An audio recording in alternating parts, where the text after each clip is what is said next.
यह पाठ एक ऐसे गांव का वर्णन करता है जहां बच्चे स्वयं स्कूल चलाते हैं, अखबार चलाते हैं, सूत काटने, कपड़ा बुनने और सिलाई का काम करते हैं। अनेक घरेलू उद्योग धंधे भी सीखते हैं, पढ़ते भी हैं। इस गांव का नाम शिशुनगर है। यह पाठ हमें सिखाता है कि राष्ट्र निर्माण के लिए हमसे जो हो सके हमें करना चाहिए। यह हमारा कर्तव्य है। आइए यह पाठ सुनते हैं।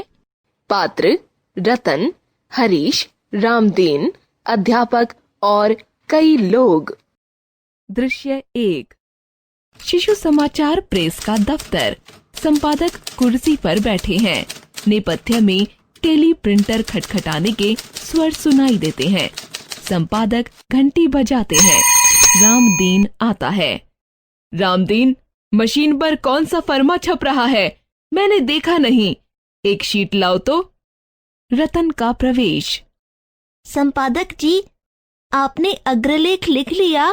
मैं अभी लिख रहा हूँ, आधे घंटे में दे दूंगा। क्या बात है?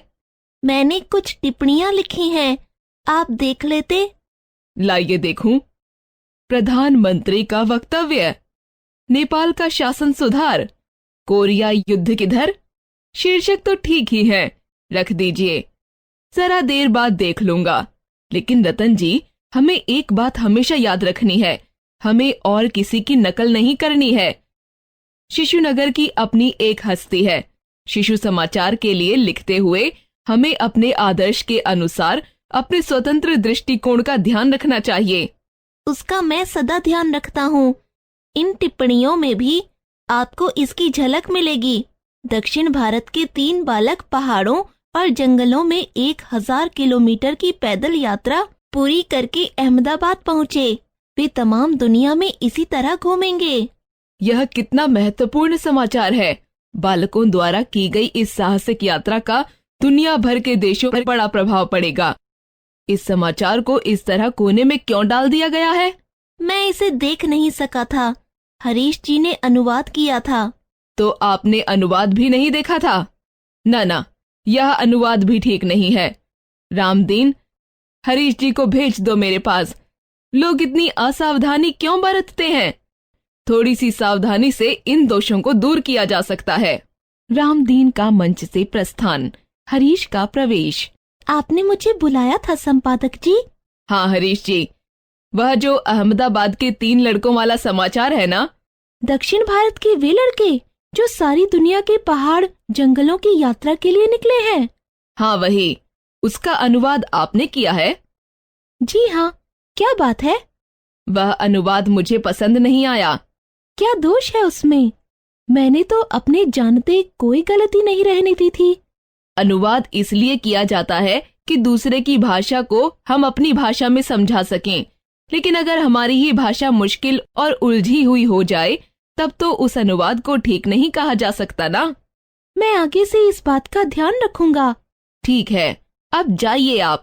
हरीश का प्रस्थान। रामदीन का प्रवेश। संपादक जी, कोई साहब आपसे मिलना चाहते हैं। कौन है? कोई परदेसी जान पड़ते हैं, बाहर से आए हैं। भेज दो उन्हें। रामदीन का प्रस्थान। अध्यापक का प्रवेश। अरे वाह, लड़के ने कहा संपादक जी अंदर हैं और यहाँ तो कोई नहीं है। अच्छा मजाक किया उसने। जी नहीं, मैं हाजिर हूँ, आज्ञा दीजिए। लेकिन मैं तो संपादक जी से मिलना चाहता हूँ। मैं ही संपादक हूँ, मैं आपके लिए क्या कर सकता हूँ? तुम हंसते हैं। अरे भाई, तुम तो खुद इतने छोटे हो कि कुछ भी नहीं कर सकते। तुम संपादक हो। छोटा सिक्का हमेशा खोटा होता है, यह तो कोई बात नहीं हुई। लेकिन खैर, आप विराजिए तो पहले। कहाँ से पधारे हैं आप? मैं दूर से आया हूँ, देहात से। वहाँ अध्यापक हूँ। शहर आते हुए यहाँ रुक गया हूँ, लेकिन यहाँ की सब बातें विचित्र देखता हूँ। तुम सब के सब इतने छोटे हो। बेशक हम छोटे हैं, लेकिन छोटे बीज ही बड़े बड़े वृक्षों के रूप में बदल जाते हैं। एक दिन हम सभी आपकी उम्र के हो जाएंगे। जब हो जाओगे तब की बात तब देखी जाएगी। अभी तो तुम लड़के हो, तुम्हारी पढ़ने लिखने की उम्र है। आप यह कैसे कहते हैं कि हम पढ़ते लिखते नहीं? फिर इन फालतू बातों में वक्त बर्बाद करने से क्या फायदा? जब पढ़ लिख लोगे तब तो ये सब काम तुम्हें करने ही होंगे। आपको शायद यह नहीं मालूम कि हमारे इस गांव का नाम शिशुनगर है।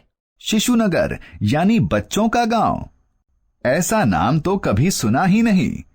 तब क्या यहाँ सिर्फ बच्चे रहते हैं? जी हाँ, और वे ही गांव का सारा प्रबंध भी करते हैं। हमारा ज्यादा ध्यान रचनात्मक कामों की ओर रहता है, जिनसे देश के निर्माण और संगठन को बल मिलता है। ऐसे और कौन से काम करते हो तुम लोग? हम स्कूल चलाते हैं और अखबार भी। हम सूत कातने, कपड़ा बुनने और सिलाई का काम करते हैं।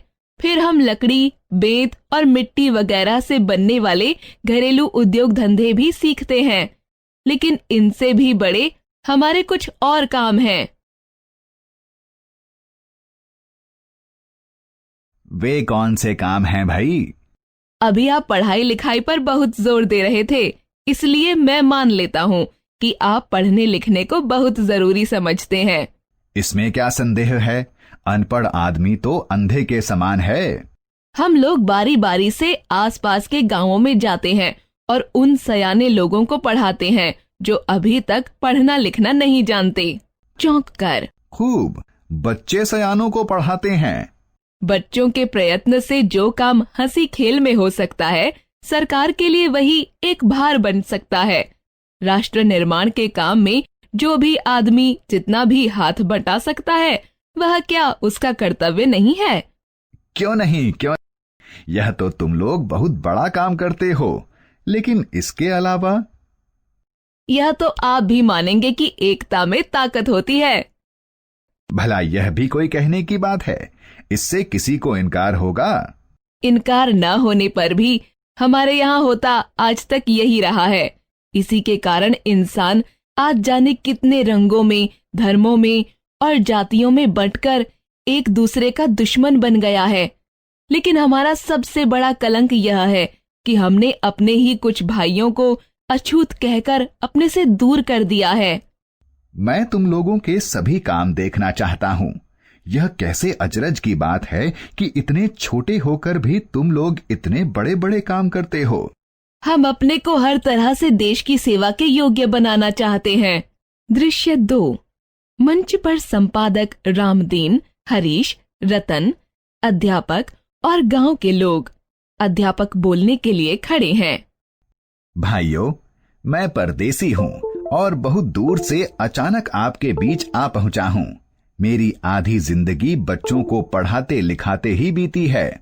मुझे जब मालूम हुआ कि ये बच्चे आपको पढ़ाएंगे, तब उनके साथ मैं भी आपके पास चला आया।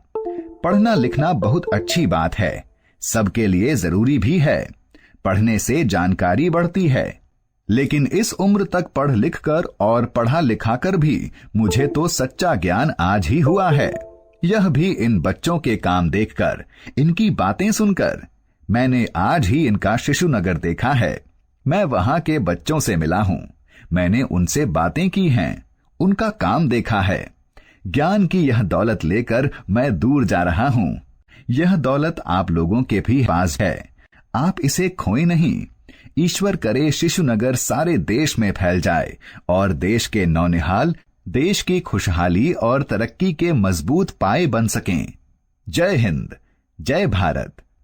लेखक प्रफुल्ल चंद्र ओझा, मुक्त।